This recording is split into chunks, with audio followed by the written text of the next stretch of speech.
How you doing, folks? You're watching Onward with Onrie Live, and I'm your host, Onrie Compton.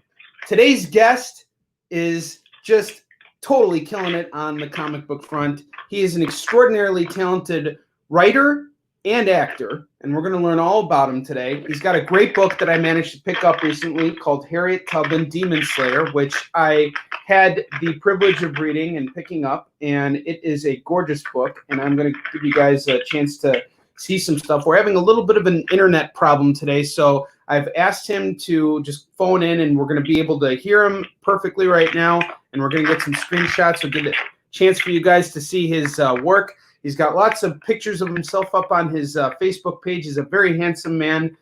Ladies and gentlemen, please welcome David Crownson. David, how you doing, sir?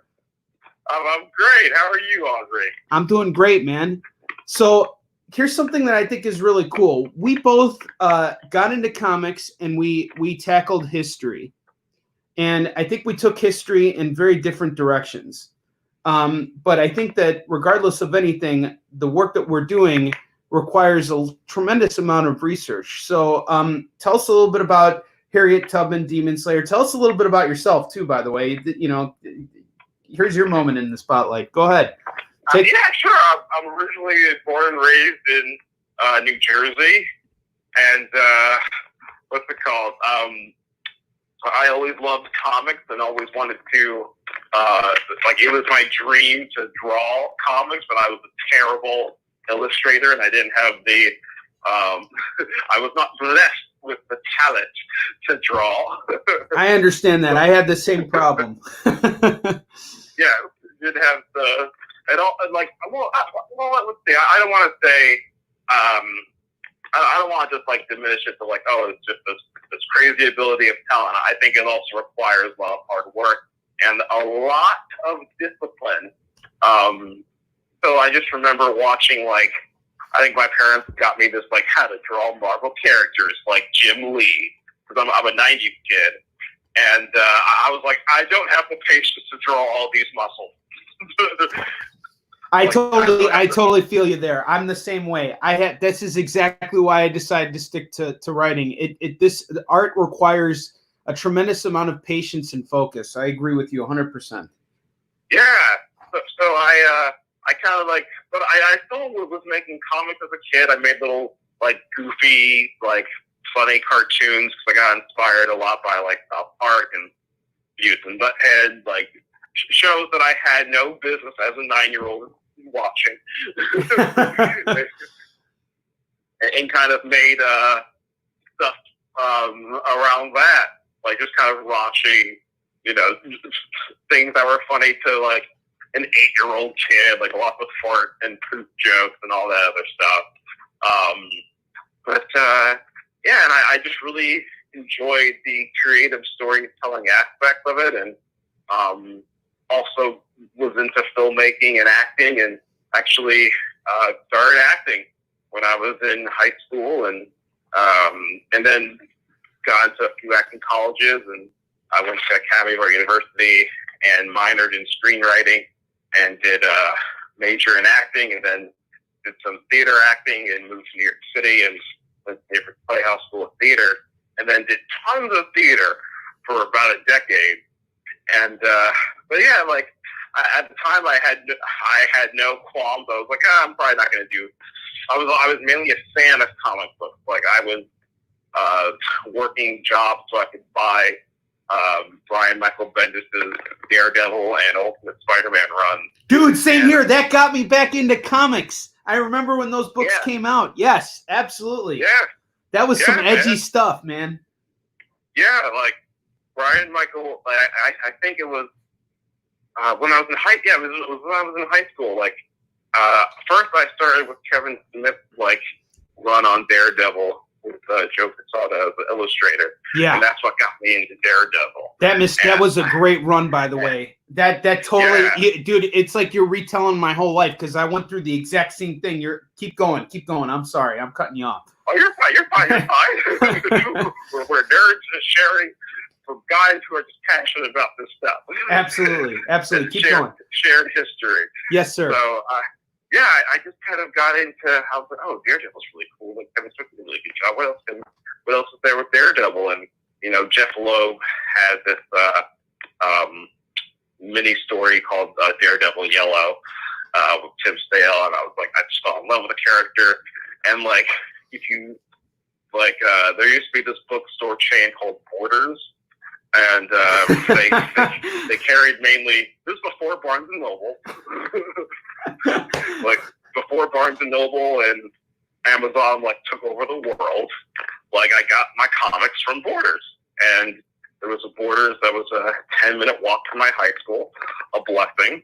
And you know, I was that nerdy kid who everyone would either like smoke weed and do a bunch of other drugs, but I was like kind of a big old nerd, and just like would walk to Borders, buy myself a cookie and, you know, iced coffee, and I would just read Daredevil, and I just read comics all like until my mom would pick me up. You know? Rock on, man. But, that's like, awesome. I was such a nerd.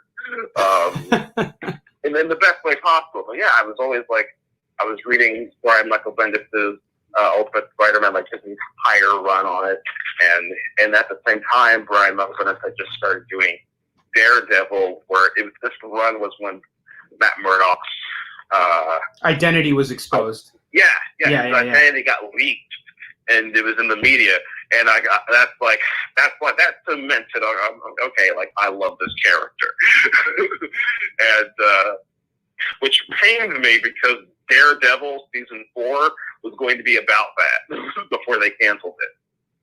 You know, I really have high hopes that they're going to find a way to bring them back now. You know, that there's that, especially that third season was just so like edgy and so awesome. I mean, that was the best season of that show. I know. It's such a good show. Yeah. Like that's season 3.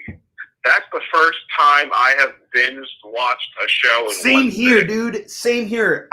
What they did with Bullseye was just phenomenal, and how they brought him in wearing Daredevil's costume and how he didn't have his own costume. I thought that was great. And then, you know, they totally opened up the door for him to come in with a costume at the end of the third season because he was getting the adamantium implant in his spinal cord. Like, that was all awesome, dude.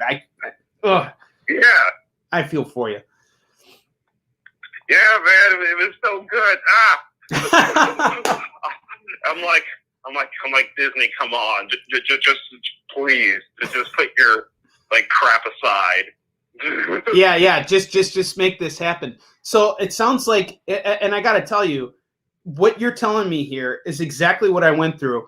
And just to take it a step further, I was the guy who not only went to Borders to get to read comics and to drink coffee and buy a cookie. I did all this to try and find my future girlfriend, and she always turned me down.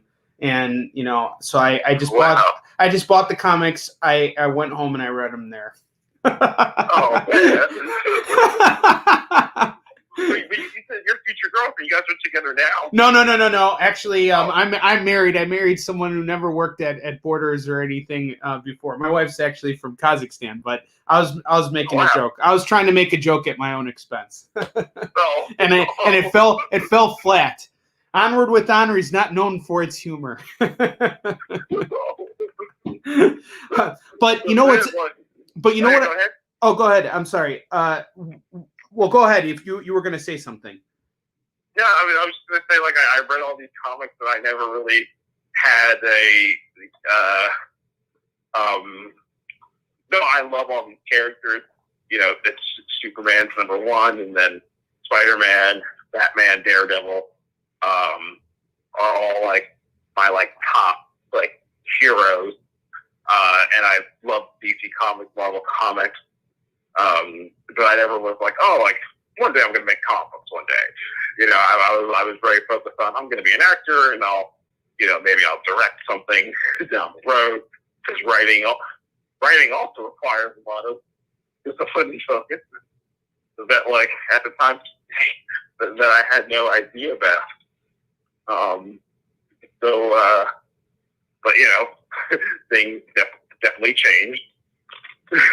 Interesting. You know, right now we got a viewer on the show who's actually been a guest, Alton Simpson. He's actually based in Jersey, just like you are. I don't know how far or how close you guys are, but I think it's kind of cool because he's actually not only a comic book creator like you, but he also has directed, a ton of commercials and movies and things like that. And here you are, you're an actor. So how did you fall into acting? I'm just curious because, that's very interesting. You really pride yourself for being an actor as much as you do being a comic book creator. What got you into acting?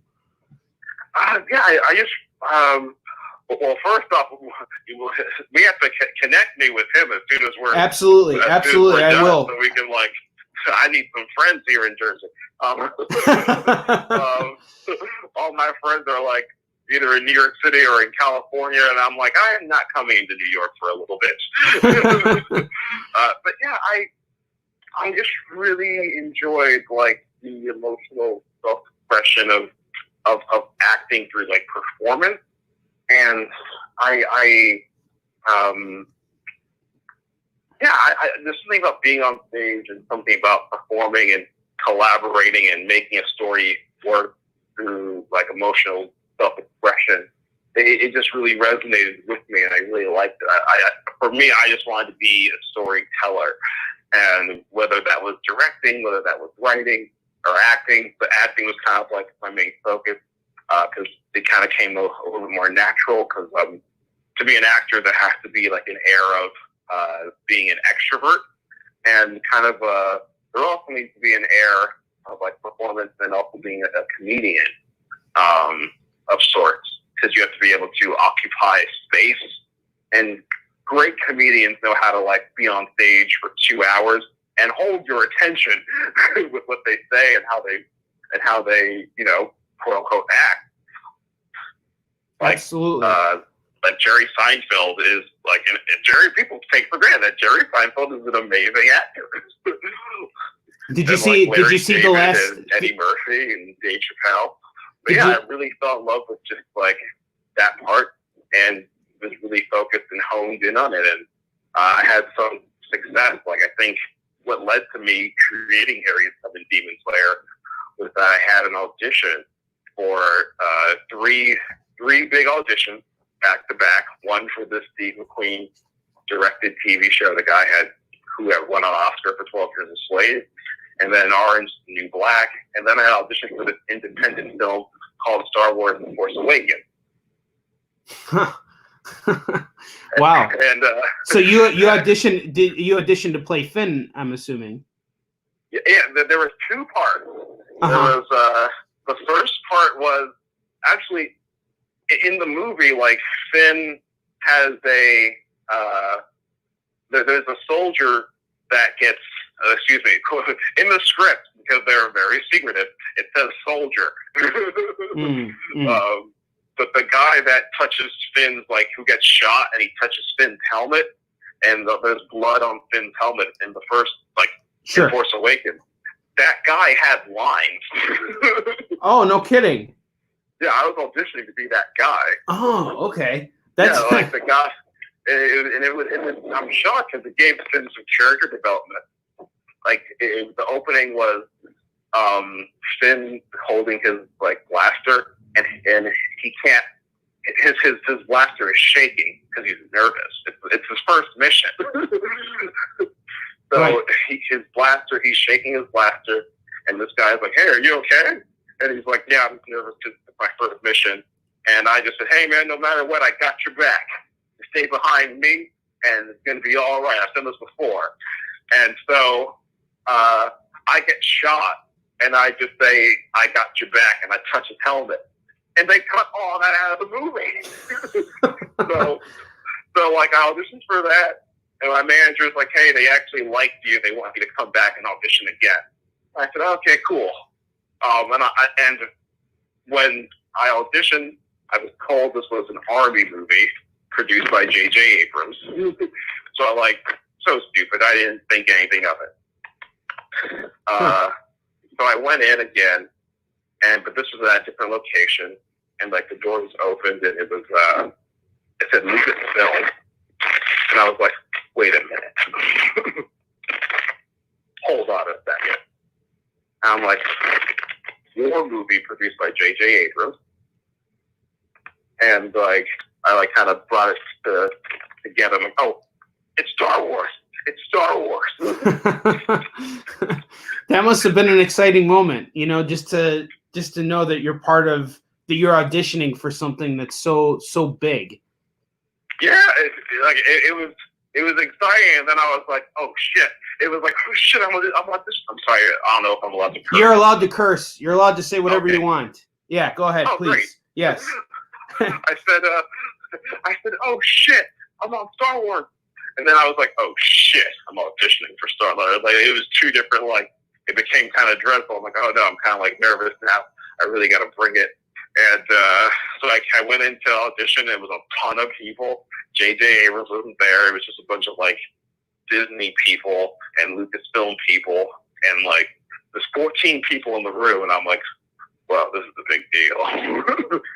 And so I just read for it a few times, and stuff that wasn't even in the script. And then when I had another callback for it, this was like a scene with one was like me and it was like sometimes with auditions they don't give you scenes from the script. They'll just give you like mock scenes that a writer just writes just to get a feel for you as an actor. Sure. And one was me kind of like, you know, being goofy and trying to like flirt with this girl at a bar or something.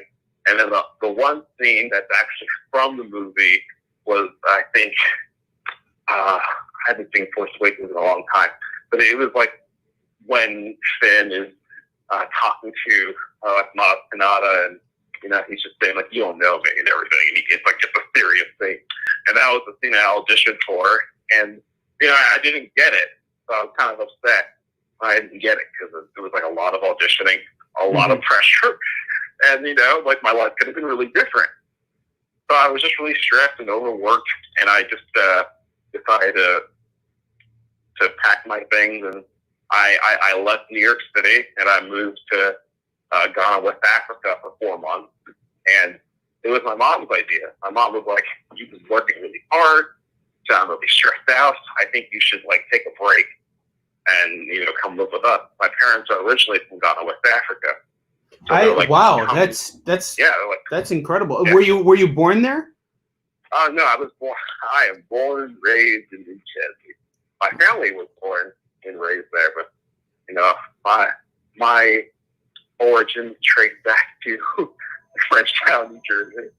But I had never been there before, so I'm like, okay, let me go there and kind of get to know my roots and my source and meditate and see what this has to offer. And again, I moved there. Wasn't thinking about doing comic books.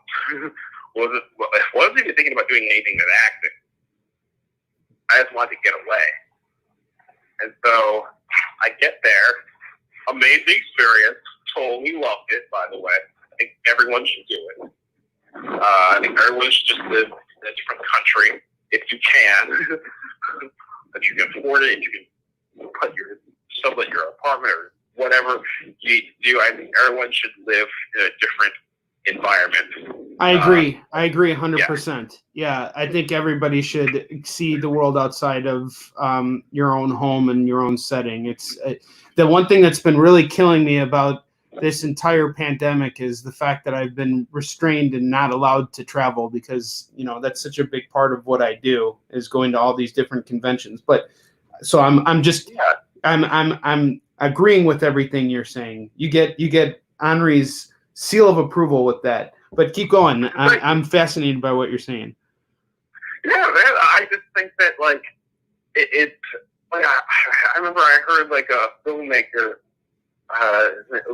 Werner Herzog. He just said that it's like if you want to be like a filmmaker, you don't need to go to film school. You have to travel the world, really, because it'll give you something. I forget like the full blown details of it, but he just said something about that. You figure out who you are as a storyteller as you travel. It was something like that, but it kind of resonated with me. And so I traveled, and you know, I went to Ghana for 4 months and came back okay, like I'm a writer. This is what I do as well. And I came up with the idea for Harriet Tubman Demon Slayer while I was there, just by watching TV, and it was a total accident, a happy accident. Like I was just watching, like I think I couldn't leave the home that I was in because it was raining terribly, and rainstorms in Ghana, West Africa are very intense. So I couldn't leave.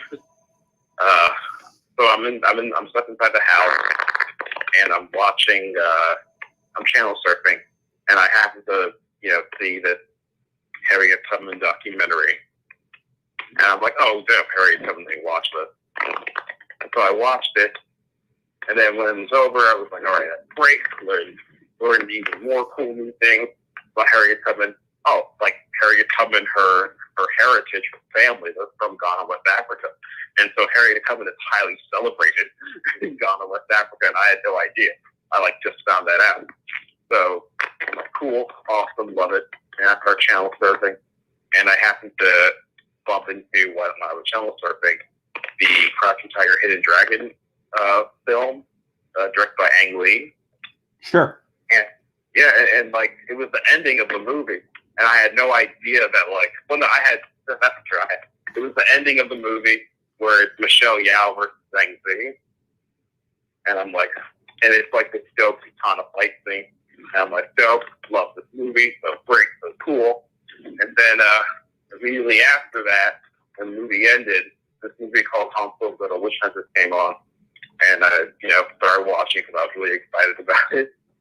Because it seemed like one of those like kind of schlocky, goofy ideas of a movie that like it's fun to watch on a Friday.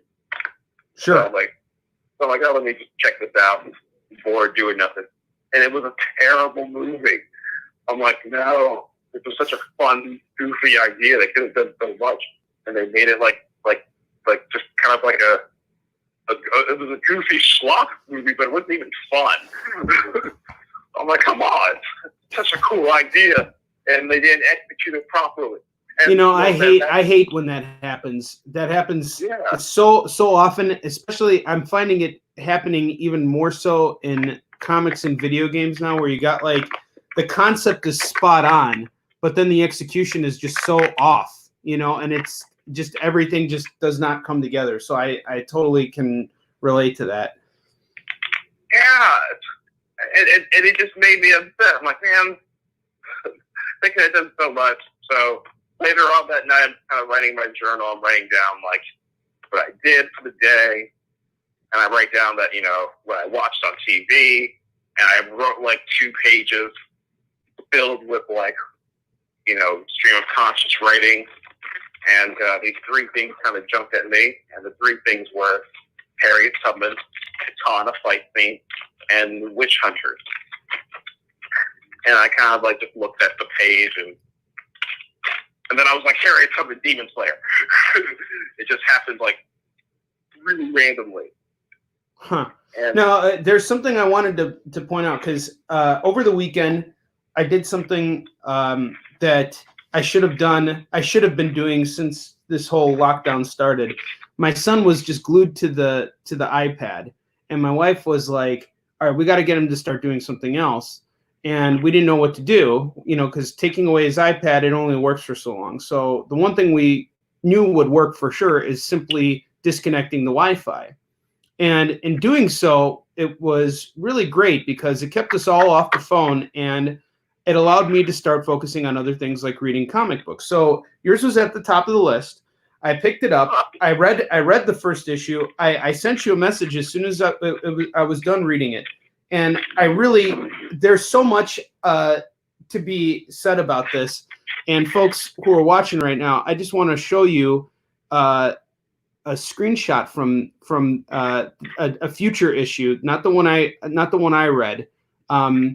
It's a splash page you did, and it's absolutely gorgeous, and it gives you a sense of what this series is all about. It's action, it's in your face. And the one thing I notice is that Harriet Tubman, she looks younger than how she's typically portrayed in her days of, running slaves to freedom through the Underground Railroad. So just curious, what period in time is this? Is this a younger Harriet Tubman? Is this, right before, the Civil War, or during? Where are we seeing her? Yeah, she's in her mid-30s in my book. This is about, we're 6-7 years before the Civil War and before slavery being abolished. So we're still like at the height and at the heat of slavery being normalized. But now like people are starting to run away. And she's been an active person leading slaves to freedom. I take a lot from her real life in this comic. Of course. I think like vampires, demons, witches, and werewolves are basically background noise. So like I've taken a lot of stuff that really happened to her. Like in my book, she's about 6 years active of leading slaves to freedom and, fighting the forces of darkness. And what else?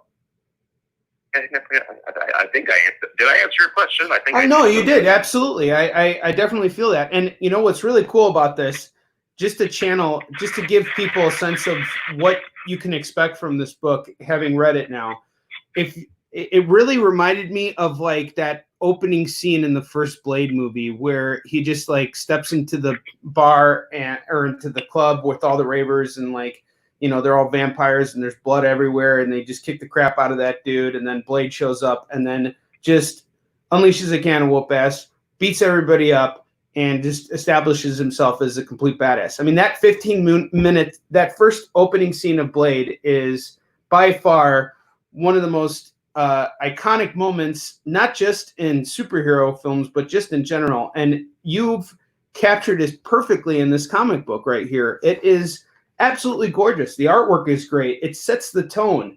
The use of colors, the sequentials. I mean, honestly, man, this is just some really beautiful work. And it caught my attention on Jen King's Space Cadets collection show that she has, where she did the Minute to Skim It. And, I was watching that day because, she was telling me, you should come on there and promote and do everything because our books were selling side by side. And, the one thing I noticed was everybody was going after your book. And I'm like, shit, I got to jump on this before there's nothing left. And your book sold out like multiple times. Alton's telling me that not only does he follow you on Instagram, and not only is he is he familiar with your work, but he says that your books are in the same shops, which is no surprise given that you guys are both Jersey folks. And I got to tell you, man, this is just some really, just hearing your story about how you brought this to life and how it all came to you. I relate to it so much with how I discovered Yi Sun Shin. And here's a question for you now. How much research into Harriet Tubman did you go into outside of the fact that you saw this documentary? And given that you were in Ghana and like she was this, historical figure, this prominent historical figure there, how much deeper did your research go from there? I read books. I read, there's a book, Kate, I think her name, Kate Clifford Larson. She wrote, she's like a famous biographer. She wrote a book about Harriet Tubman, called Underground Railroad and Pathway to Freedom. The story of Harriet Tubman, and a lot of Google, and another Harriet Tubman book called The Harriet Tubman Story by her name's Catherine Clinton, wrote this biography on her. And again, even though like I was doing all this research, and those books are great for atmosphere and Harriet Tubman's background, I had a lot of trouble writing Harriet Tubman because all that was presented to me was either, the pictures we've seen of her when she's really, really old, or like her in her 90s, her in her 60s, and nothing of her in her 30s.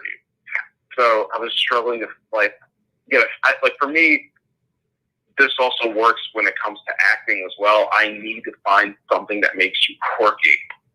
in order to write you or to create a character. You got to find that human essence. I agree with that. Otherwise, people can't relate to the character. Exactly. And with Harriet Tubman, it was just like she was like everything in the book was like, and she was very serious and a badass and a strong black woman. Like that's all that was said. And I'm like, I need to find out who this person was. I need to find out like this human element, because if I don't find that, it's going to be really one note and kind of boring. Fascinating. So, not just for the readers, for the creator and the writer. Because if you're interested in what you're doing, your audience will be interested. Like it's like a 1-2 street. Like there's this funny comic book panel that I use as motivation. It's like whatever you put out, you get back. It's like it's Spider-Man fighting this like comic book character called the Spot, and Peter goes to like punch the Spot in the face, but then Peter punches himself. yeah, because he uses the Spot, right? Yeah, well, the Spot uses those little loophole warp things. Yeah. So I'm like, okay, so that's what it's like, basically. So I think I had been doing research all day. I was really drained out, really frustrated. And I just wanted like something, or like I'm gonna have to make something up, and I kind of want to do that. So I found this story. I forget where, because it was like 3 a.m. and I was filled with coffee and really sleep deprived.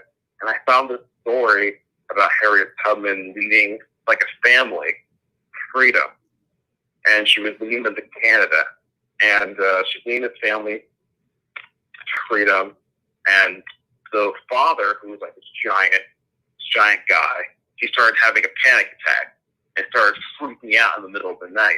And he doesn't know he's having a panic attack. It's like 1849. He has no idea what's happening to him.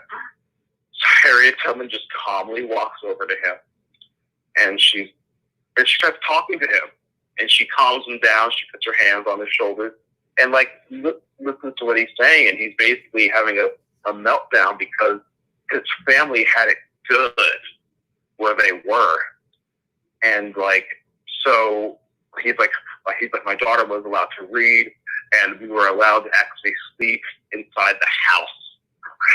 We weren't like, we had to sleep outside. We were allowed to sleep in the house.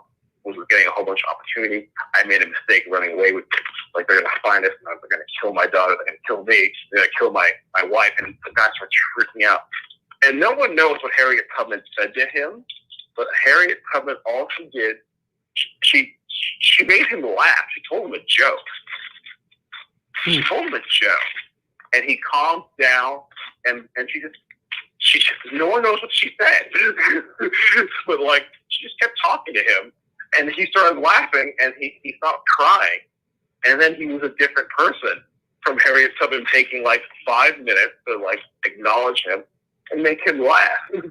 You know, I think that's what true leadership is. It's when you can read somebody and identify with them and let them know that, you know, you see them. And that's what I think makes her such an interesting, historical figure, is the fact that, you know, this woman was unlike many historical figures in the sense that A, she was a woman, and B, she was a black woman, and C, she had developed the strategy for freeing her people in this, really brilliant way. I mean, I think there's a lot that Harriet Tubman has in common with Yi Sun-shin, even, and I think it's fascinating. But go on. I'm sorry, I keep cutting you off. I love everything you're saying. You're on today, man. Keep going. Oh, you're fine.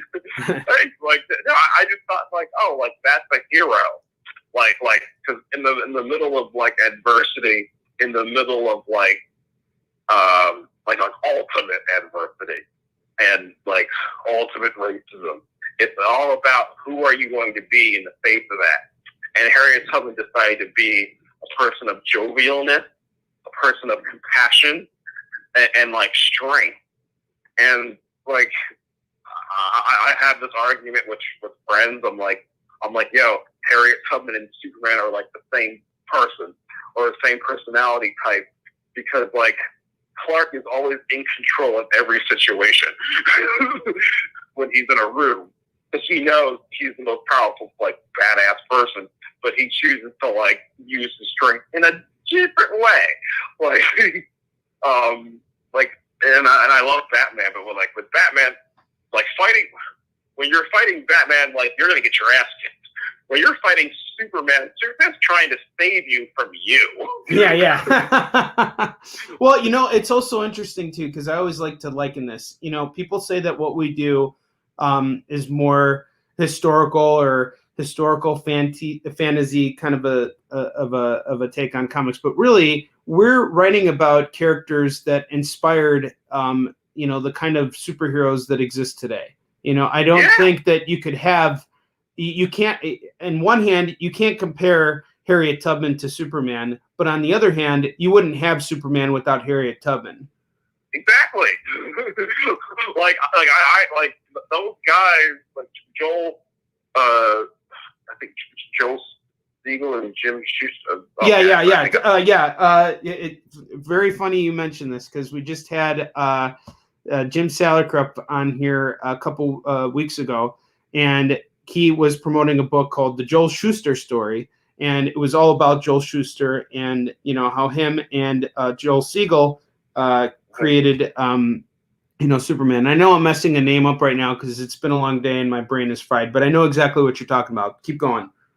Yeah, they like talked about like where they got their inspiration from and for making Superman. They had a whole bunch of like I think some of it was like the humanity of Jesus Christ, and also like Moses, and then they said a bunch of other stuff. Well, they didn't name anything, and I'm like, I bet Harriet Tubman was on that list, because like even Bob Kane, he said when he made Batman, a lot of it was Sherlock Holmes and Zorro, and a bunch of other things like Robin Hood, and basically people that would be, and like Jack the Ripper, and anyone that would have been kind of like a vigilant in American history. And Harriet Tubman was like a vigilant, like a vigilante. Absolutely, because she was. Yeah, she had a code name that she went by, and it was Moses. Is what she went by. Because Moses, he led his people through to freedom through when he parted the Underground Railroad. Yeah. Well, what did he part again? And I'm Jewish, I should know this, but was it the Red Sea he parted? Yeah, it was part of the Red Sea. Yeah. So it's like the same. It's the same idea. Yeah. It's interesting that you say all this, because another thing I wanted to kind of point out too is when we look at historical figures too, especially ones as unique as Harriet Tubman, and we look at them in today's context, I think your book right now has a very significant and profound need given what's going on currently in our world. And what is your message to create, not just to creators, but to your fans out there who are picking up your book and diving into it, enjoying it? What is your message to them? I just want them to know that if you've ever been oppressed, or if you don't like bullies, if you don't like people who think like, hey, we should be nice to people who are fascist, and we should be nice to people who think it's okay to murder someone of a different race or a different religion, and people who are apologists for Nazis. Like, this book goes totally against fascism, and it goes against bullies, and it totally empowers people who are of color, who have a different religious creed, Black people. What else? And also, if you are an ally, and you're looking to like help and support and be of aid, like, this book is for you. And also there's a lot of dope artists who are really great, like Corlin Ellis and Joey Vasquez and Sylvan Repos, who are drawing the hell out of this, and they're like talented guys, and follow them on Instagram. Yeah, and I wanted to ask you about that next. So tell me about your artist, Cortland Ellis, the guy who drew the first book. Does like I'm gonna just get off the screenshot here, guys. I just want you to see some of this this work here. I mean, like I've been saying, I tore through this book in literally 5 minutes. It took me 5 minutes. I want more, by the way, David. I think issue 3 is out, and issue 4 comes out next week. Oh wow, that's fantastic! And congratulations on being able to be productive and complete something during all of this. And another thing I want to point out, guys, when vampires die in this book, it's just like Blade. You know, like when they turn into ash and everything, and you just see them like just instantly turn from like their human form and become ash and everything. It's just like that, and it feels right because even the Blade comics don't seem to get it right. I mean, this book has everything you could possibly want in an action story and bringing a historical figure to the center stage in a very unique and special way. It's not grounded in history. It's not talking at you. It's unfolding. It's happening right in front of you, and it's really dynamic art. So Cortland Ellis, he's the artist for the first issue. Is he? And I'm assuming Cortland's is a man, right? Yeah. Okay. All right. Thank God. All right. But is he the artist for all the issues, or is he the artist for just the first issue and then you switch out as you go? Yeah, what happened was, like, originally, like, I wanted to have different artists come in, but Cortland would do the majority of like, the paperback that we're going to be releasing in Halloween. But, like, I think as Cortland was drawing the first issue and finishing it, his wife went into labor with their first child. Oh, and, wow. And he was moving to, like, a different house. So he was like, hey, man, I'm done with the first issue. Don't know if I can do. Yeah, number 2, for sure. So I had that same problem. How did you handle it personally as a creator? Like, what was your next move? Because that's devastating. You especially so early on. You finish your first issue. You put all this money in. Now all of a sudden you got it done, and it's an amazing feeling. But your artist can't go. You can't be upset at the artist. You got to move forward. So what did you do from there? I got a little bit lucky because I knew I wanted to have a different artist for each, at least the first 3 issues, and then I would have Cortland come back again. So what happened? Like I already knew. Like he had told me like a little bit early on, like, hey, like, because Cortland has a full-time job. He like does animation, I think, for this magazine company, and he does a few other design gigs. And he was working on the comic on his lunch breaks. Wow. So yeah, he would go to work, and then he would draw the comic during his lunch break. And when he got home, and he's looking after his wife as well during this time. And I'm like, okay. And the guy who was doing Joey, who did the cover of issue 2, he was really fast, and he finished the cover of issue 2 in like 2 days. And it's a dynamic cover, guys. Here, I'll show it to you. I'm assuming it's the cover that's on the back where she's facing all the demons. Yeah. I was inspired by this Avengers cover, where it's the hand versus Ronan. Yeah, I remember that. Yeah, it was inspired by that, and it was kind of like a what's it called, a tribute to that cover. I think it's such a badass cover. And so he was done in like 2 days. I was like, yo, you finished that, and he colored it too. Like I gave it to him, and he like sketched it, had the full blown sketch done in like 2 hours, and he was like, oh, I'm kind of bored. I'm just gonna finish this, and he finished it in 2 days. And I'm like, wow, you were doing that really fast. He's like, yeah. He just said like it wasn't that big of a deal. He's like, yeah, I usually work really fast. And I knew Cortland was going to be really busy. And originally, Joy was just going to draw a flashback for issue 2. I said, hey, do you want to draw the whole thing?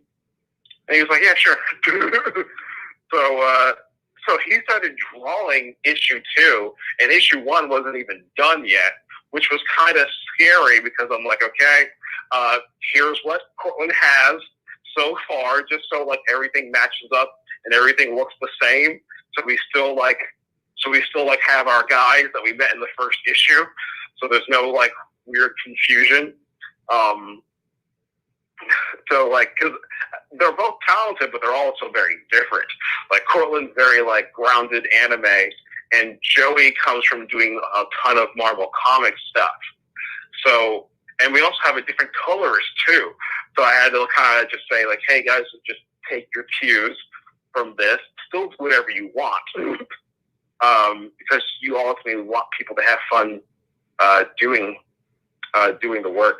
I agree with that 100%. Yeah. If the artist is not engaged with the work, it's going to show, and you're going to have a situation that you don't want. You're not going to be as happy with the book. Now, here's another question. So you're an actor. You come up with this idea. You come in. You produce the comic. Obviously, you had to fund this yourself, right? I'm assuming.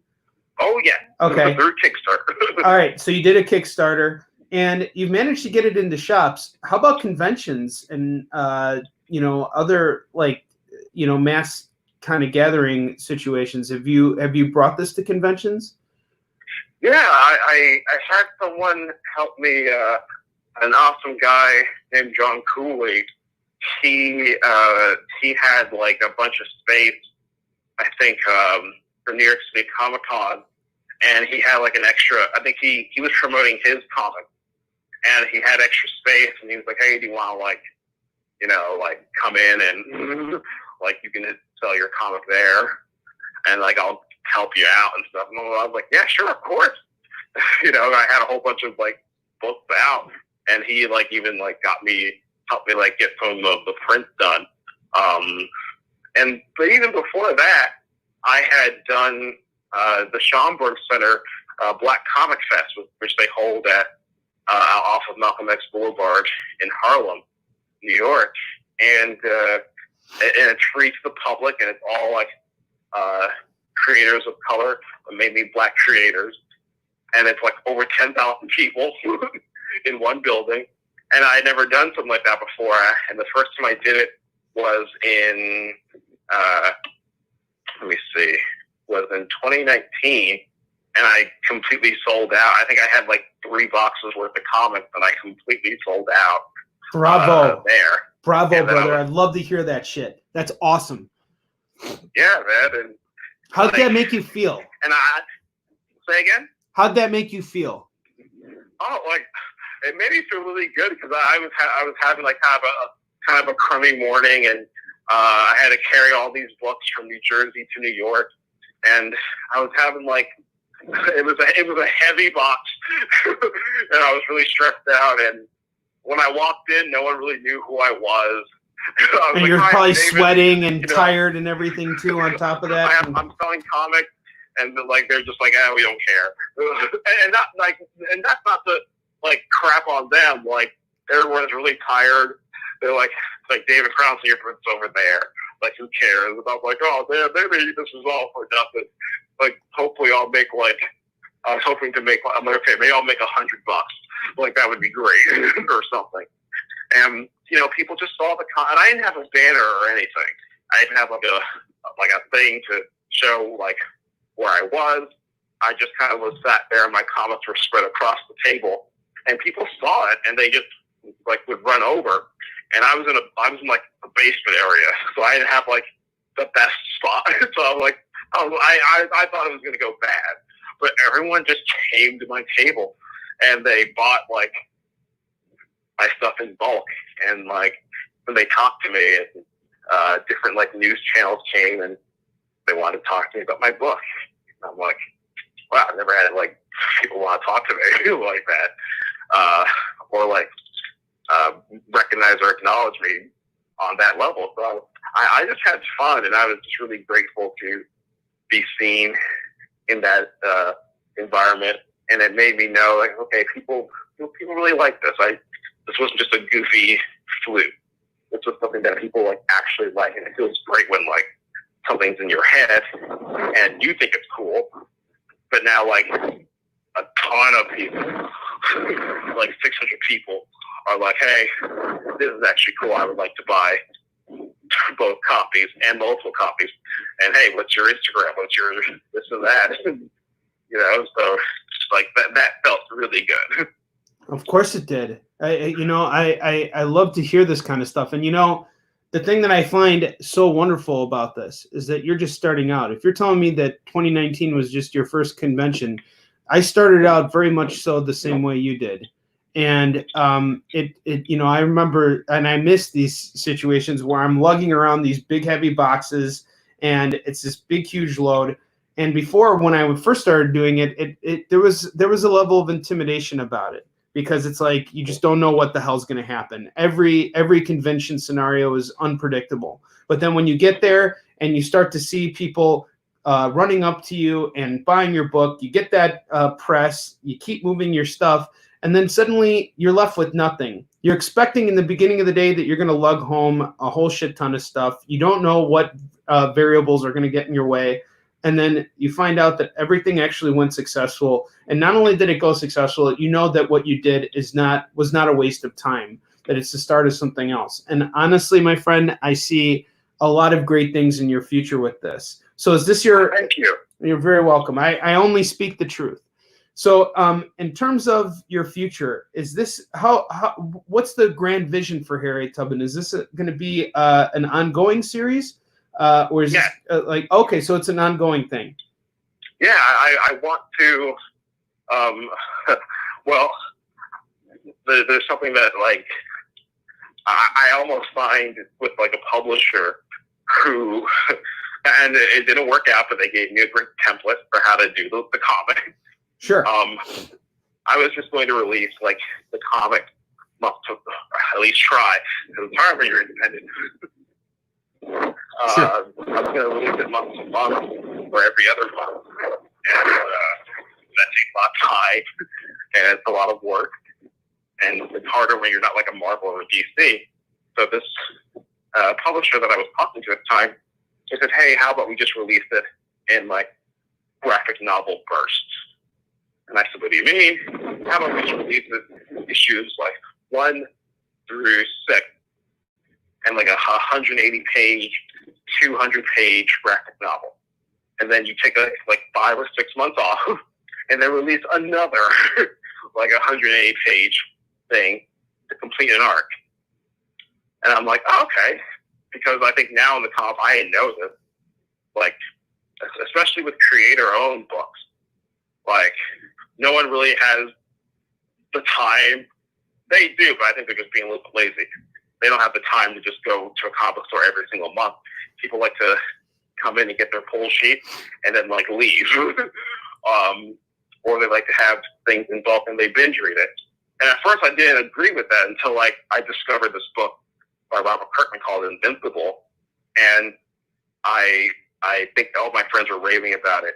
And I found the book in my library and they only had the first like 2 volumes.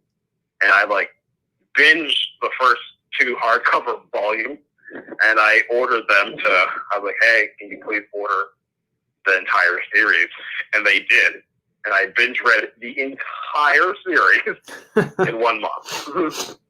So, like, what I'm going to do, like right now, issue 4 comes out next week, and we're working on issues 5 and 6 as we speak.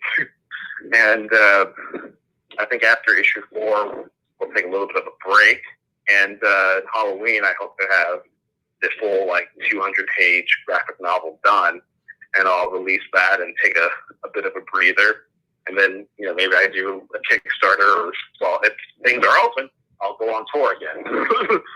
if it's safe to go outside, because I had a whole convention tour planned for, you know, now and the whole summer. And, you know, that didn't happen. Yeah, you know, I think a lot of us, you know, myself included, we all had big plans.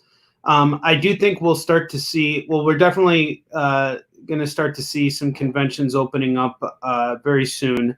I don't think that they're going to be at the same capacity that they were before. It's going to be kind of, you know, toned down a bit, but it'll be enough to the point where, you know, people can kind of get, get their feet wet and just kind of ease their way in. I have a feeling that 2021 is going to be a very good year, and we'll have our mass gatherings again. Things are opening up slowly but surely, and it's a scary time right now with everything that's going on. And I think I think one thing I need to know, and the one thing I think everybody else needs to know, is that there are creators like you out there who are still hitting the grind and making stuff happen, getting ready for a dramatic comeback. And you're just revving up your engine, man. Honestly, once you have your trade out and once you have those 6 issues out, you're going to be killing it at conventions. Yeah, man. Like that's well, thank you for saying all that. I think I know I'm gonna do like small little book signings, and I'll definitely visit stores. But I think I was talking to a friend. I'm like, I don't know if I'll do like a convention maybe like February of 2021. But I'm not sure. Well, what do you think? Do you feel like if someone came to you and said, "Hey, man, do you want to do New York City Comic Con?" Like, are you going to go? Because a lot of my friends are asking me that same question. And if any convention's happening and I have an opportunity to get out there, I will absolutely be out there. But again, my circumstances are different, and I'm not going to tell everybody like, "Hey, ignore the virus, just get back out there, fuck everything, ignore the noise." I think that if we approach this in a smart and safe way, there's no reason why we can't do it. I mean, I throughout this entire lockdown, I don't think I've been at home once the entire day secluded. I've constantly gone to the post office. I'm the guy who runs out and buys groceries for the house. I've been recording at my parents' house this whole time. So it's like I've been moving around throughout everything, and but that's not to say that I didn't take this seriously, because I have family members that can get sick very easily, and I think everything varies. And I think that whether it's sooner or later, I think what's important is that you do it when it's right for you.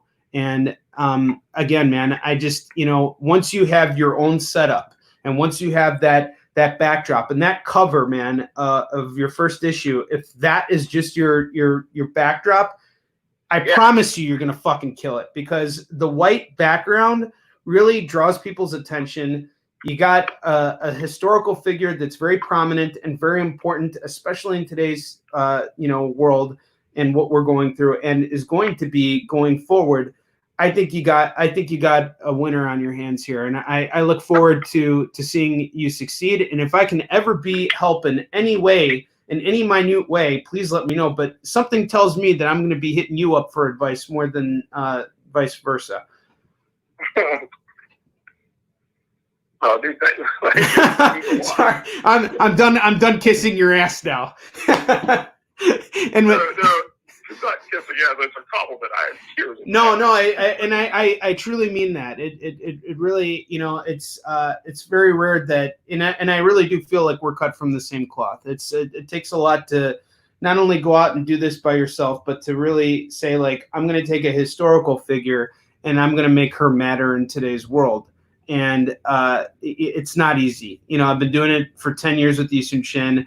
And it's hard, it's hard getting those people who are stuck on superheroes, who are stuck on what is considered to be mainstream, and creating a new following from it. But it seems to be happening very, very naturally for you. And I think that's wonderful. I think we need more of that.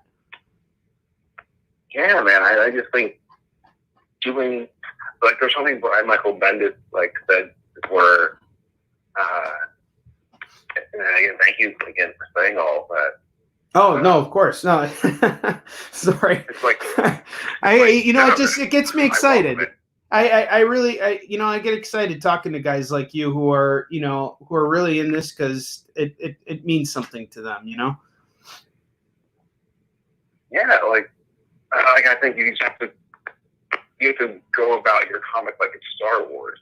Fuck yes, you do. It's goddamn Star Wars. It's the next big thing, and you know this, and now you just got to make sure the rest of the world knows it. And honestly, man, I just, your book has a flow to it, and just keep doing exactly what you're doing now. Keep pumping that stuff out, and trust your instincts. That's the one thing I gotta say. And again, I saw your book on a live stream at a retail shop fucking sell out. And, I was worried because your book was pitched before mine. And I'm like, fuck, I got a lot to live up to now. I hope that, my book actually sells. And, I'm very fortunate that it did, but there's no reason why it couldn't have. You know what I mean? I don't think that we're not competitors. We're brothers, in the sense that we're both doing something. That just because someone reads Harriet, I think people who love Harriet Tubman, Demon Slayer, will love Easton Shin, and people who love Easton Shin will love Harriet Tubman. We're in this together at like 100%, and the same goes for every creator out there. I think we need to stop looking at each other and being like, what's this guy got that I don't? Fuck him, like I want to, be what he is, forget all that and see what you can learn from those people and learn from each other and help each other. It's really not that hard. And the success that you get back in return is far, far greater, Yeah, because it's really hard to do this. And I get a little bit upset when people are kind of, especially in the indie world, or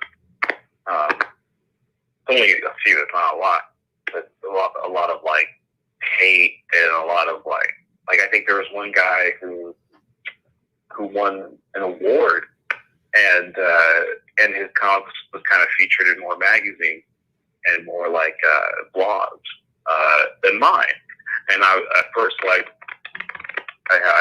was like, okay, I can either be jealous or I can become friends with this person. And so I just hate. And I read his book, and I'm like, oh, this is actually really good. and then I just I'm like, oh, he's actually loud about his comic on social media, and not that there's anything wrong with what I was doing, but I was kind of not talking about my comic book as much. I was talking mainly about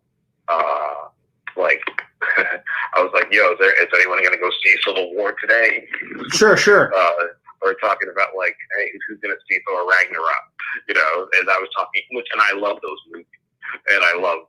Well, it's okay, do that on your own time, but when you I'm sorry to cut you off. I don't mean to do that. The only reason why I do is because I think I need to introduce you to Victor Dandridge and Mike Watson. Both have been guests on my show. Both of them have made. I know Victor Dandridge. Yeah. Every goddamn person on the planet knows Victor. And the thing that I love about Victor is that he has found a way to make pop culture work for him in order to help him sell comics. And, and not only just sell comics, all right, let's forget about selling, we don't want to use that, the dreaded S word, but promote, right? He's using his love of fandom to promote stuff, and you got a love for it, you got the same love for it that he does, that Mike does, that I do, that every one of my guests on this show has. And I think that's a very powerful thing. And that's the one thing I got to tell you that I haven't figured out yet.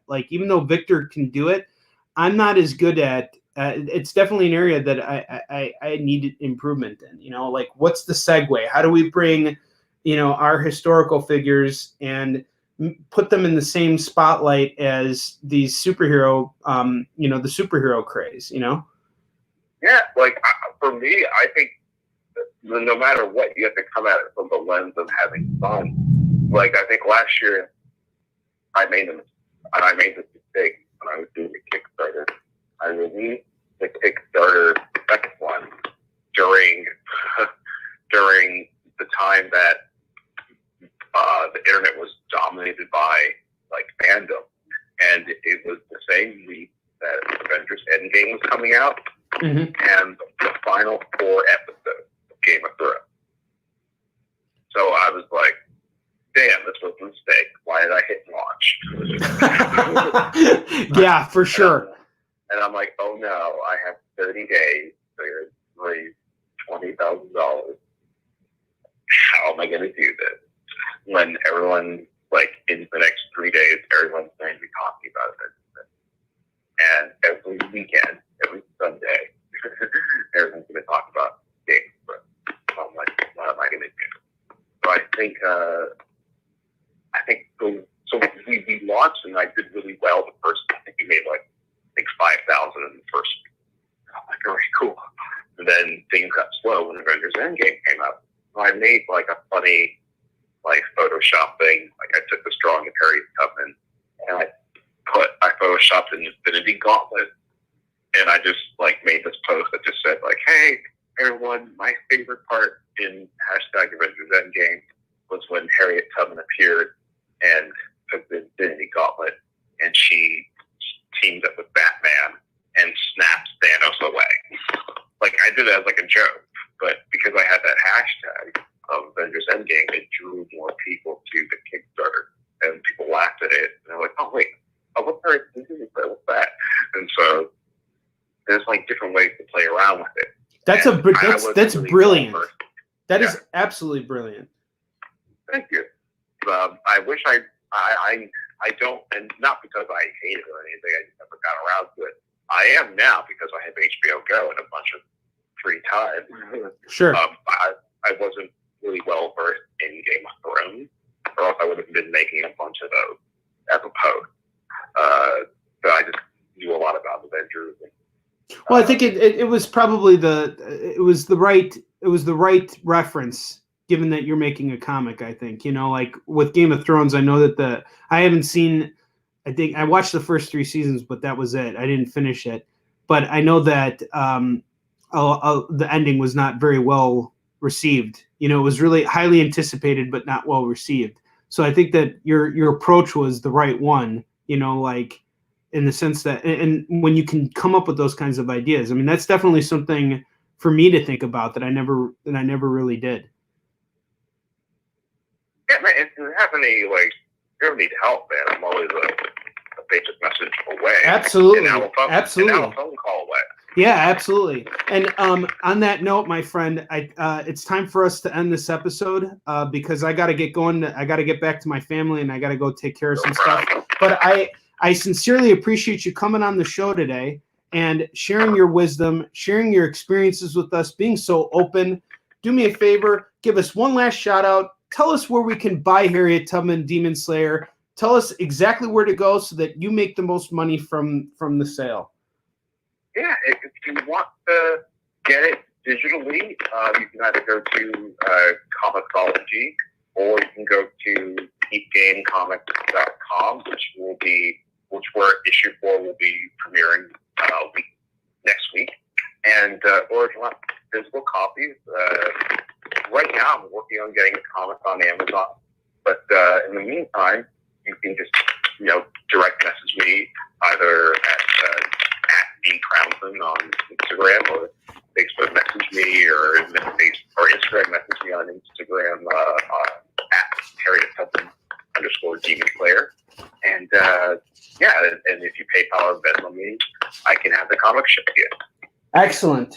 I'm trying to see if I can find something in the book where you got an advertisement on there for is there anywhere in the book itself where I can send people? Not right now. No, it's okay. Do us a favor though, folks. Check the comment section. Dave, if you can just send me a link, I'll make sure to post it in the comment section. And that's my fault. I should have asked you for that in advance. And I'm working on figuring out how to better promote you guys when you come on the show. And that's just something I gotta figure out as time goes on. But thank you again for coming on the show today. I'll make sure I get that link in there. And do me a favor, just hang on the phone for a second. I'd love to chat with you for a couple more minutes after I wrap up here. Yeah. All right, hang tight here. And I'm just gonna end the screen. What a great episode. This dude's awesome. He's my man. I'm looking forward to getting to know this guy, and I hope to see him at a convention soon. And I'm telling you, he's going to kill it at these shows. As soon as he gets as soon as he's out there and he's got his trade, he's going to be right up there with Easton. I have absolutely no doubt about it. All right, folks, I'll see you tomorrow with a brand new episode. We got another guest coming on, and I think you're going to like hearing what he has to say. I look forward to seeing you guys. Thank you so much for tuning in today. And as always, onward to victory.